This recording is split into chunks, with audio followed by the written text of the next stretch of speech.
both India and the Netherlands are, for example, strong in the maritime industry, but also when it comes to different types of technologies, for example, drones, semicon, others that can be used for dual use. I think we are also very strong together and we can cooperate further.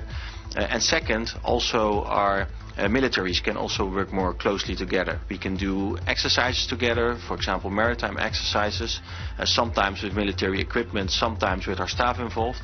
And we can also have more people-to-people connections, ranging from students to the highest generals. I think if we share more information, share knowledge, I think we can both benefit from it. And have you looked at specific areas? Because during your discussions today and also at lower levels, you spoke about maritime, you spoke about drone, you spoke about high technology.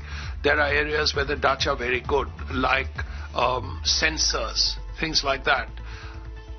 Where can both sides work together, especially, let's say, firms? There are firms, Dutch firms, that can do splendidly in India with Indian firms as well. I think from a technological perspective, both our countries are very strong. So what we do need to fight within those sectors is to find synergies. Take, for example, space. The Netherlands is a niche player in this, but we have some very strong knowledge institutes, some very strong entrepreneurs. And we know, of course, that India is also a leading player globally. So I think we can work together if we can combine our strengths and to see where we can add value. I think new synergies can be found. Also, of course, India is much bigger than the Netherlands, so we see that much of the military equipment, whether it's in the maritime sector or drones or different types of ammunition, we need to have it at large scale.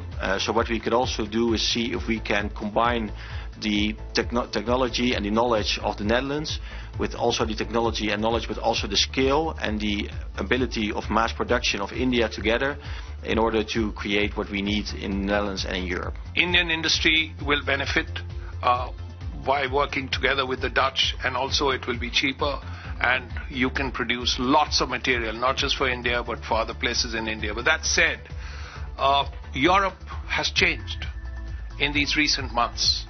3 years ago, of course, the war in Ukraine began, and now after the 20th of January, the politics of the transatlantic alliance has changed. How is Europe working together to deal with different situations? I think the message from the United States and the new Trump administration is very clear, is that they are committed to NATO, they are committed to European security, but European countries should do much more themselves. And that's what we are doing right now. We are increasing our spending, we are increasing our investment, we are increasing our production, and that's what we need to do. We need to take more responsibility for our European security.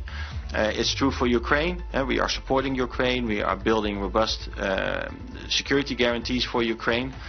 But it's also true for the rest of Europe and for our NATO territory in Europe, that we need to create credible defense, credible deterrence towards Russia, and it's first and foremost a responsibility for European countries themselves, of course always with the support and with the backing and with the help of the United States, because we cannot do without the United States, but we can do much more for ourselves.